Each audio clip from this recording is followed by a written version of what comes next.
தேவன் மனிதனோடு சஞ்சரிக்க முடியாதுன்னு அவன் புரிஞ்சுக்கிட்டான். அதனால என்ன பண்றான்? மரணம் வந்த பொழுது அவன்கிட்ட என்ன இல்ல? பதில் இல்ல.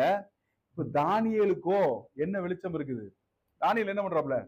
கொலை பண்ண ஒருத்தன் வந்திருக்கான். நீ எதுக்கு கொலை பண்ண வந்த? முதல்ல சொல்லத அப்படின்னு தானியேல் கேட்கிறாப்ல. அவனே கொல்ல வந்திருக்கான். கொல்ல வந்தவன்கிட்ட போய் இவர் என்ன பண்றாரு? சொல்லு, கதையை சொல்லு, முதல்ல சொல்லு. எதுக்காக கொல்ல வந்த? கொஞ்சம் அமைதியா இரு. தானியேல் என்ன பண்றாரு? ஏன் தானியேலால இப்படி பேச முடியுது? ஏன்னா உம்முடைய வெளிச்சம் எனக்குள்ளே போன பொழுது எனக்கு என்ன உண்டாயிற்று? ஞானம், புத்தி, அறிவு, பலன் எல்லாம் உண்டு. அதனாலதான் நாம என்ன பண்ணணும்? வேதத்தை படிக்கணும். அவருடைய வேதத்துல இரவும் பகலும் தியானமா இருக்கிற மனுஷன் பாக்கியவான். அவனுக்கு என்ன நடக்குமா? இப்ப தானியேல் என்ன பண்றாரு? தானியேல் கேட்கிறாரு. நமக்கு எல்லாருக்கும் இந்த கதை தெரியும். தானியேல் கேட்டுட்டு தானியேலுக்கு என்ன வெளிச்சம் இருந்தது? தேவன் பதில் சொல்லுவார் அப்படிங்கிற வெளிச்சம் இருந்தது. தேவன் கைவிட மாட்டார் அப்படிங்கிற வெளிச்சம் இருந்தது. எனக்கு ஒண்ணுன்னா தேவன் வந்து நிப்பார் அப்படிங்கிற வெளிச்சம் இருந்தது. இது இருந்ததுனாலே என்ன உண்டாயிற்று? தேவன் அவனோடு தானியேலோடு பதிலை பேசுறார். இப்போ நல்லா பாருங்க.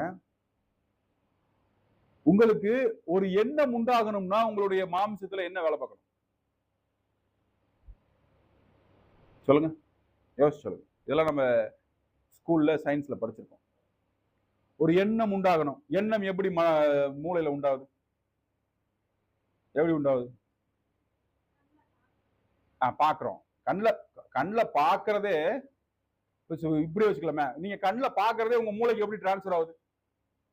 எப்படி டிரான்ஸ்பர் ஆகுது? எது டிரான்ஸ்பர் பண்ணுது? என்ன டிரான்ஸ்பர் பண்ணுது? யோசித்து பார்த்திருக்கீங்களா? தேவனுடைய படைப்பினுடைய மகத்துவத்தை நாம் படிக்கும் பொழுது இதெல்லாம் கொஞ்சம் யோசித்து பார்ப்போம். எப்படி சார் டிரான்ஸ்பர் ஆகுது? இப்படி யோசித்து பாருங்க.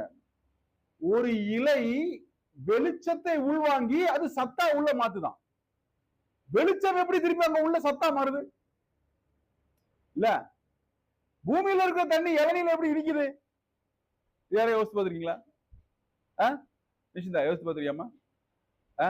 பூமியில உள்ள தண்ணி பூமியில இருந்து டக்குன்னு தண்ணி எடுத்து குடிச்சு பாருங்க. அது பேர் என்ன தண்ணி? அது என்ன தண்ணி? இப்ப இங்க மரத்துக்கு கீழே தண்ணி கிடக்குன்னு வச்சுக்கோங்க. டக்குன்னு டம்ளர் எடுத்து குடிச்ச முடியுமா?